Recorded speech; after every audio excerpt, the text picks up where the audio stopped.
हरि बोल हरि बोल हरि बोल। आप सभी मित्रों को दास दीपक की वृंदावन की पावन धरा से प्रेम भरी जय जय श्री राधे श्याम। और आप सभी को श्रावण मास की शुक्ल पक्ष की एकादशी पुत्रा एकादशी की जो कि आज दिनांक 16 अगस्त को है, आप सभी को बहुत बहुत बधाई, बहुत बहुत मंगल कामनाएं, बहुत बहुत शुभकामनाएं। सदा श्री हरि की कृपा आप सबके परिवार पर बनी रहे, आपका जीवन सदा भक्ति से भरा रहे, आनंद से प्रभु के नाम से भरा रहे।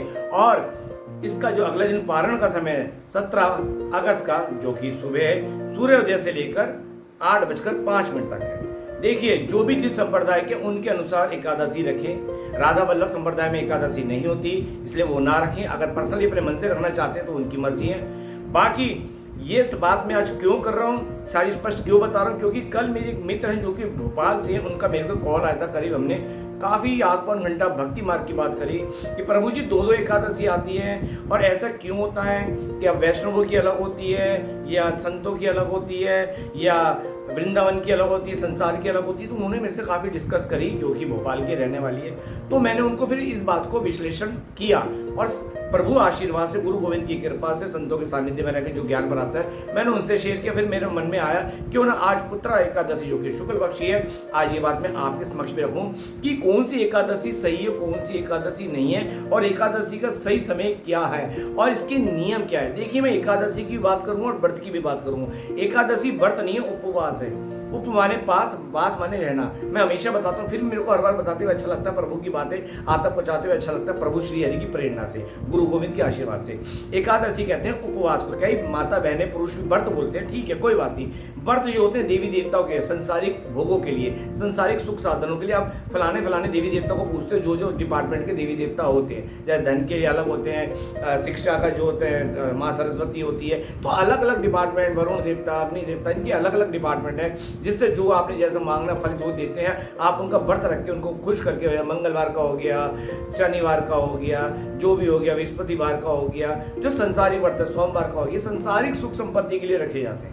अगर इस व्रत के अंदर आप कामना हरि भक्ति करो, व्रत पूर्ण होने पर सिर्फ इनसे, चाहे वो बजरंग बली हो, चाहे महादेव हो, चाहे कोई भी हो, आप उनसे हरि भक्ति मांगो तो आप पे असीम कृपा होगी। नवरात्रों में जो होते हैं भी संसारिक सुख साधन के लिए होते हैं, क्योंकि माँ दुर्गा के होते हैं। दुर्ग किसे कहते हैं, इस ब्रह्मांड को की अधिष्ठा देवी जो है, ब्रह्मांड की आशक्ति जो है वो माँ दुर्गा है।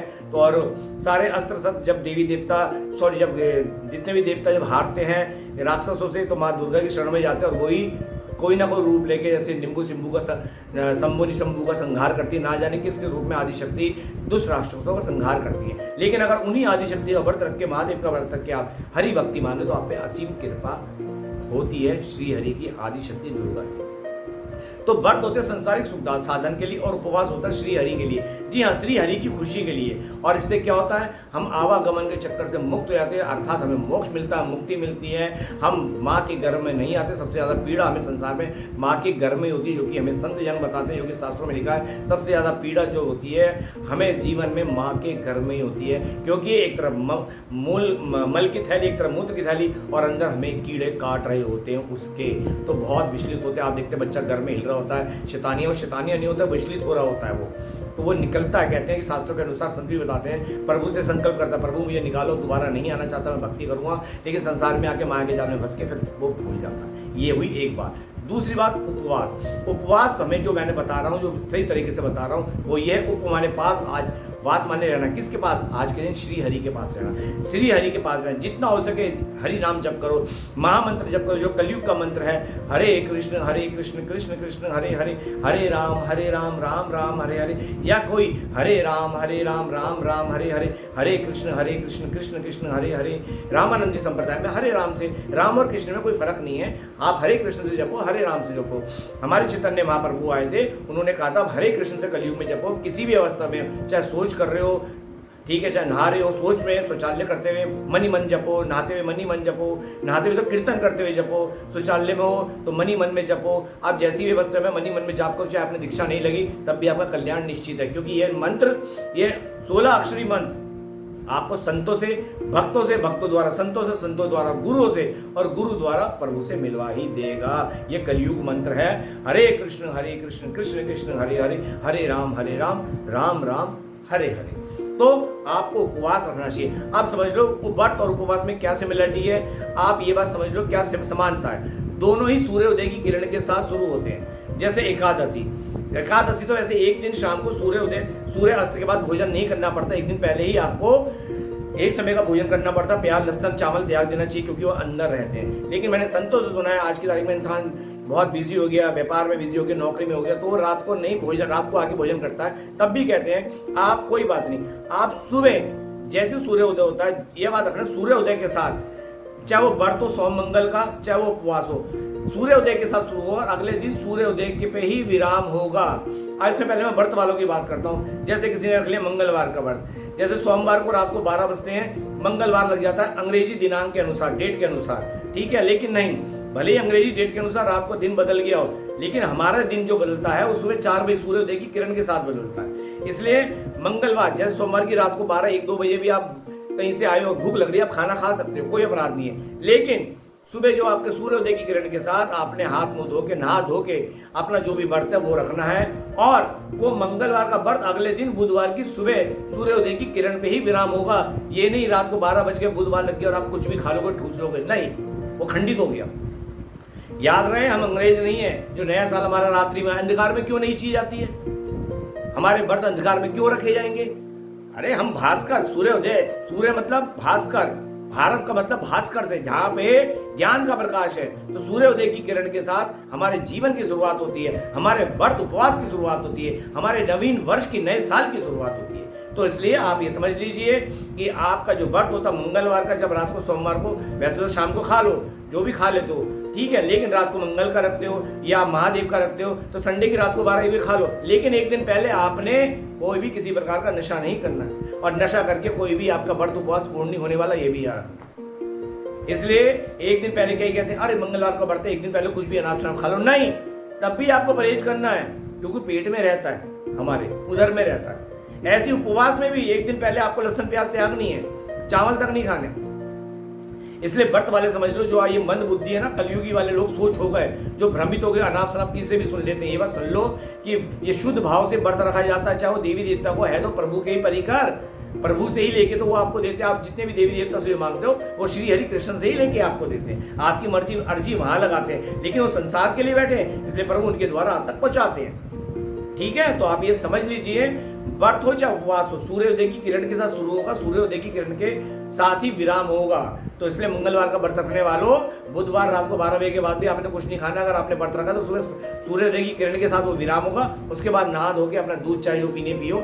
ऐसी एकादशी का उपवास है, उसका नियम ये होता है कि आपको अगले दिन सुबह नहा धो के प्रभु को जो आप प्रसादी बनाओगे, जो प्रभु के अनुसार, जो शास्त्र अनुसार जो नारायण के लिए है, वो आप बना के तुलसा दल रख के उनको अर्पण करके फिर पाओगे। और कई घरों के अंदर तो अपने वहां पे ब्राह्मणों को भोग लगाकर उनको पवाकर खुद फिर बाद में खाते हैं। लेकिन ब्राह्मण वो होने चाहिए गुटखा तंबाकू ना खाते। ये व्यासपीठ की कथन है, जो भी ब्राह्मण, जो भी कर्मकांडी ब्राह्मण गुटखा तंबाकू खाता है वो नरकगामी होता है, और जो भी उसे दान दक्षिणा करता है वो भी सबसे पहले नरक जाता है, क्योंकि उसके पैसे गुटखा तंबाकू नशा कर रहा है वो। मैं ब्राह्मणों का सम्मान करता हूँ, मेरे लिए ब्राह्मण अति, मैं कहता हूँ ब्रह्म तुल्य है, क्योंकि ब्रह्म ज्ञानी होते हैं। लेकिन मैं माफी चाहता हूँ, आज की तारीख में अधिक के मुंह में गुटखा तंबाकू आ गया है। आपको फिर पता होना चाहिए, तंबाकू गौ माता के रक्त से प्रकट हुआ है, और जो भी अपराध, जो भी तंबाकू खाता है उसे गौ माता हत्या समान अपराध लगता है। तो मैं सभी ब्राह्मणों से प्रार्थना करता हूँ, आपसे ही हमें शास्त्रों ज्ञान मिलता है, हमें संतों का सानिध्य में संतों का धर्म का ज्ञान मिलता है, ब्राह्मणों से हमें संसारिक और जो वैदिक ज्ञान होता है वो मिलता है। प्रभु आप कृपया तंबाकू का सेवन त्याग दें, हाथ जोड़ के प्रार्थना है। ये संतों की व्यासपीठ की वाणी है। जो भी ब्राह्मण जो कर्मकांडी अगर तंबाकू वगैरह खाता है, उससे आप घर का कोई पूजा मत करवाइए, किसी कर्मकांड को मत करवाइए, कभी कामयाब नहीं होगा। साफ कहना, सुखी रहना। मैं फिर कहता हूँ, संतों के प्रति, ब्राह्मणों के प्रति मेरा बहुत बहुत मेरे दिल में उनके प्रति सम्मान है। लेकिन जो बात मैंने सुनी वो आज तक पहुँचा रहा हूँ। अब आती है कि हमें एकादशी को किस तरह से करना चाहिए। एकादशी शुद्ध क्या होती है, 10वीं वाली होती है या 11वीं वाली होती है, वैष्णव की अलग होती है या संतों की अलग होती है। आप सुन लीजिए ध्यान से, ये मेरे से कल कहा गया था, ध्यान से सुन लीजिए। एकादशी देखिए कैलेंडर में भी आती है, कैलेंडर के बाद पता चलता है कि अगले दिन की एकादशी है। लोग वैष्णव जो भक्त मानते हैं, जो अपने आप को भक्त मानते हैं, भक्त वो होता है जो लहसुन प्याज का भी त्याग करते हैं, भक्त वो होता है जो प्रभु की राह पे चले। ठीक है, लहसुन प्याज का त्याग नहीं हो रहा, ठीक है, लहसुन प्याज हमारा कोई नाश नहीं कर रहे, लेकिन लहसुन प्याज से क्या होता है, ये हमारे मन को विचलित करते हैं, भोग वासना बढ़ाते हैं, हमारी इंद्रियों को ना भटकाते हैं। इसलिए लहसुन प्याज का त्याग करने को बोला गया। उगते धरती से ये खाना कोई अपराध नहीं है, लेकिन भक्ति मार्ग में लहसुन प्याज त्यागो, क्योंकि मन को चंचल करता है, ये हमें मन को भोगों की ओर, वासना की ओर ले जाता है, चंचल विचलित करता है। इसलिए लहसुन प्याज को बिल्कुल त्याग दिया अगर भक्ति मार्ग में आगे बढ़ना है, तरक्की आपकी तभी होगी। ये बात आप ध्यान से सुन लीजिए, समझ लीजिए। अब क्या होता है कि एकादशी में कौन सी रखनी चाहिए, जिस भी शहर में, ठीक है, मैंने उनको बोला था, जैसे आप भोपाल की हैं तो भोपाल में प्रातः काल जो सूर्य को उदय का समय, उस समय पूर्ण रूप से एकादशी होनी चाहिए। भले ही उसमें द्वादशी मिली हो, लेकिन सूर्योदय की किरण के साथ 10वां मिक्स नहीं होना चाहिए कि हल्की सी 1 सेकंड की एकादशी 10वां लग रहा है तो खंडित है, फिर अगले दिन एकादशी रखो। एकादशी वो रखो जो पूर्ण हो, भले ही 10वीं वाले दिन 11 लग गई हो और आज एकादशी का दिन है, आज 11 और द्वादश मिली हो तो रख लो, लेकिन सूर्योदय की किरण के साथ जिस भी शहर में 10वीं मिक्स आ रहा, 10वां मिक्स है, वो एकादशी खंडित है, उसे मत रखना, अगले दिन की रखना। तो ये बात समझ लीजिए, एकादशी एक होती है। हाँ, विभिन्न संप्रदाय के कुछ नियम है, उसके आप जो संप्रदाय से जुड़े हैं, जैसे मैं गौड़िया से जुड़ा हूं, गौड़िया का कल का जो पारण का समय है सुबह सूर्योदय के साथ 8:05 तक का है, ठीक है। जैसा कि उन्होंने बताया बंगाल के अंदर जो है वहां पे 2 मिनट का है, 5:17 से लेकर 5:19 का है पारण का समय, 2 मिनट का बस। और बाकी उत्तर भारत के अंदर, वृंदावन के अंदर जो है सूर्योदय की किरण के साथ 8:05 का है, जो हमारे गौड़िया अनुसार हमें बताया गया। रामानंद जी का अलग पारण का समय होगा, उनके नियम अलग होंगे, रामानुज के अलग होंगे, माधवा के अलग होंगे, और कहते हैं जो भी निम्बार के उनके अलग होंगे। आप अपने नियम अनुसार, अपने निम्बार के अनुसार, या जो भी आपका संप्रदाय उसके अनुसार चलिए। और जो उन्होंने कोई संप्रदाय नहीं किया, जो घरेलू माता बहन है, पुरुष हैं, जितने भी भक्त हैं जो एकादशी रखते हैं, सुन लो, आप कैलेंडर पे मत जाओ, आप सूर्योदय के साथ देख लो करो, 10वीं तो मिक्स नहीं हो रही। जिस एकादशी में 10वां मिक्स है वो एकादशी खंडित है, वो नहीं रखनी, और अगले दिन वाली रखनी। और इसके अगले दिन, क्योंकि आपने दीक्षा नहीं लगी, सुबह नहा धो के, सुबह सूर्योदय के बाद नहा धो के, माता बहन अपने घर के अंदर जितने भी हैं, जिन्होंने दीक्षा नहीं ले रखी उनके लिए बता रहा हूं, नहा धो के अपने घर में प्रभु को भोग अर्पण करके, और ब्राह्मण, वो विशुद्ध भाव वाले ब्राह्मण को भोजन अर्पण करके, दान से दक्षिणा देकर, फिर वो खुद भी वो प्रसाद पा सकती हैं। प्रभु के हर प्रसाद में तुलसा दल होना अनिवार्य है। श्री हरि बिगड़ तुलसा दल के कोई भी भोग अर्पण नहीं करते। और सारी श्री कृष्ण जी ने अपनी एकादशी श्री कृष्ण ने विष्णु जी को अर्पण कर दी, क्योंकि अनंत ब्रह्मांड के इकलौते जो स्वामी है वो श्री कृष्ण है। और अनंत ब्रह्मांड के 3 पावर शक्ति है, ब्रह्मा विष्णु महेश। अनंत ब्रह्मांड में अलग अलग ब्रह्मा विष्णु महेश है, लेकिन इन सब के एक है जो श्री कृष्ण है। अनंत ब्रह्मांड के मालिक श्री कृष्ण है, अनंत ब्रह्मांड के एक ही मालिक है श्री कृष्ण। भगवत गीता में कहा है कि सब मुझ में समाया है, मुझसे ही प्रकट है और मुझ में विलीन होता है। तब उन्होंने हमें अनंत ब्रह्मांड दिखाए, अलग अलग ब्रह्मा विष्णु महेश दिखाए। हमारे ब्रह्मा जी चतुर्मुखी है, तो 1 लाख मुखी ऐसे ऐसे बड़े ब्रह्मांड है जिसके ब्रह्मा जी 1 लाख मुखी है। तो आप ये समझ लीजिए कि श्री कृष्ण सुप्रीम पावर है। बस बाकी हर में हरि में कोई फर्क नहीं है, महादेव श्री कृष्ण में कोई फर्क नहीं है, इनमें कोई भेद मत समझना। विष्णु महादेव में कोई फर्क नहीं है, दोनों ही एक रूप है, एक सिक्के के 2 पहलू हैं, इनमें कभी भेद मत करना। याद रहे, कृष्ण भक्ति तभी बढ़ेगी जब आप महादेव की, परम वैष्णव महादेव है, हनुमान महादेव की माता की भक्ति करोगे, और भक्ति स्वरूप आप संसार नाम आके कृष्ण भक्ति मांगोगे, क्योंकि उनका मूल्य धन जो अनमोल धन है उनके पास श्री हरि का नाम है। तो जितने भी आप देवी देवता के उपासक है, चाहे आदिशक्ति के उपासक है, चाहे काली के उपासक है, माँ वैष्णव के उपासक है, माँ शाकुंभरी के उपासक है, 9 दुर्गा जिसके उपासक है, महादेव के उपासक है, हनुमान के उपासक है, अगर आप इनकी भक्ति करते हैं, नाम अर्चना करते हैं, कुछ मत मांगो, सिर्फ इनसे हरि भक्ति।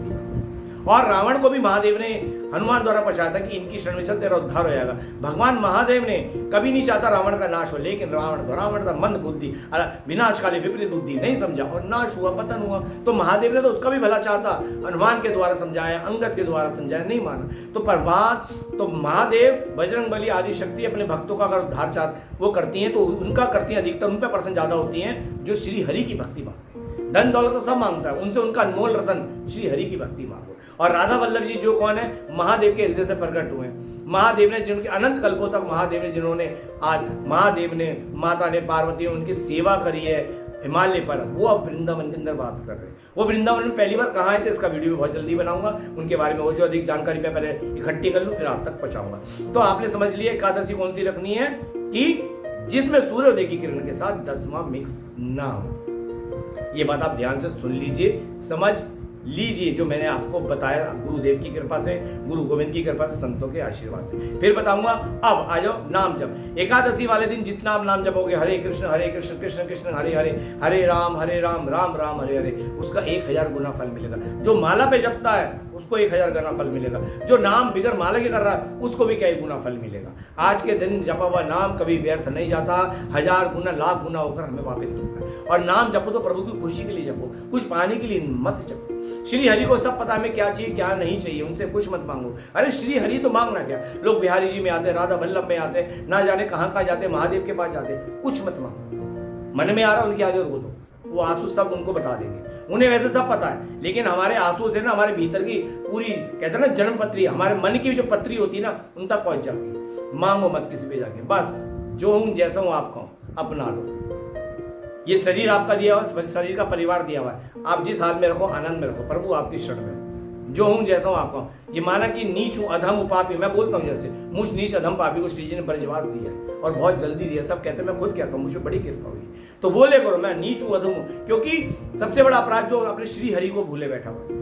धनवान वो नहीं जो माया कमा रहा, माया में फंस के नोट गिन रहा है और भगवान को भूले बैठा है। धनवान असली वो है जो सदैव हरि नाम कीर्तन कर रहा है। सीताराम राधे श्याम, हर रूप में लक्ष्मी नारायण प्रभु श्री हरि का नाम जप रहा है। असली धनवान वो है। ये माया के जितने लोभी है ना, माया उन्हें गुलाम बना के रखती है। ये सोचते हैं कि हम धन दौलत से दुनिया के सुख ले रहे हैं, लेकिन माया उन्हें अपना गुलाम बनाकर उनसे सारे गलत कार्य करवा रही है ताकि उनका नाश हो। माया हमेशा नाश की ओर लेके जाएगी और मायापति हमेशा भवसागर पार करके तुम्हें उद्धार की ओर लेके जाएंगे। उद्धार हो। माया गिराती है और हरि नाम हमें ना जाने कहां से कहां तक इस धरा से लेके प्रभु गोलोक वैकुंठ तक ले जाता है, साकेत धाम तक ले जाता है। और समाज में मान सम्मान इज्जत अलग मिलती है, हरि नाम से मिलती है। जिसको मान सम्मान इज्जत मिले कभी भी इसका घमंड मत करना, प्रभु के चरणों में सम्मान को समर्पित करना। प्रभु ये आपका सम्मान है, आप ही को अर्पण। बस मैं तो तुच्छ दास हूँ आपका, मुझे तो बस सबसे इसी नाम जप में अपनी सेवा में लगाए रखना जो कि मैं करता हूँ। प्रभु कभी घमंड ना है, जो आपने ये प्रॉपर्टी कुटिया दी है ये सब आपकी दी हुई है संसार में, और इसके लिए धन्यवाद। और संसार में जो कुछ दिया उसके लिए धन्यवाद। कभी मैं मेरा ना आए, सदा आपका नाम जप करूँ, आपका प्रचार करूँ, ऐसी कृपा मुझ अधम नीच पे हे राधा रानी, हे लाडली सरकार, हे राधा गोविंद सीताराम जी करना, मैं इस भाव में श्री से प्रार्थना करता हूँ। तो आपने ये बात समझ ली कि कौन सी एकादशी रखनी चाहिए, व्रत का नियम समझ लिया। सूर्योदय की किरण के साथ शुरू होकर अगले दिन सूर्योदय की किरण पे ही विराम होता है। एकादशी हो सके तो एक दिन पहले आप उसका एक व्रत में और एकादशी में एक दिन पहले लहसुन प्याज त्याग दे करो। और एकादशी में चावल नहीं खाना होता, बिल्कुल समझ लो। अगले दिन द्वादशी को जो भी भोग लगाए उसमें चावल जरूर होना चाहिए, खीर का होना चाहिए, या ठाकुर जी को कड़ी चावल पसंद है वो भोग लगाना अनिवार्य है। प्रभु इससे प्रसन्न होते, प्रभु का फेवरेट वो है भोजन ये तुम्हारा खीर और तुम्हारा ये कड़ी चावल। तो मित्रों उम्मीद करता हूँ दास द्वारा जानकारी महत्वपूर्ण आपको मिली होगी, आपको अच्छी लगी होगी। अच्छी लगे तो और तक पहुंचे, इसलिए ज़्यादा से ज़्यादा शेयर करना। ऐसी अच्छी बातों के लिए, मोटिवेशन बातों के लिए, आध्यात्मिक बातों के लिए, ब्रज दर्शन के लिए, आध्यात्मिक दर्शन के लिए और आध्यात्मिक बातों के लिए दास के इस चैनल को जो पहली बार देख रहा है अभी से मेरे चैनल श्री हरि का दास दीपक को सब्सक्राइब कर देना, बेल आइकन ऑल का दबा देना, ताकि घर बैठे दास द्वारा आपको अपडेट मिलती रहे। अपनी वाणी को यहीं विराम करता हूँ। एक बार फिर आप सभी को पुत्रदा एकादशी की बहुत बहुत बधाई, बहुत बहुत शुभकामनाएं। कल पारण जो कि हमारे गौड़ीय संप्रदाय अनुसार सूर्योदय की किरण के साथ सुबह 8:05 तक है। इसी बात के साथ मैं अपनी वाणी को विराम करता हूँ। आप सभी को वृंदावन की पावन धरा से दास दीपक, मस्त दीपक, बिंदास दीपक, श्री हरि के दास दीपक की प्रेम भरी जय जय। श्री राधे श्याम, हरि बोल।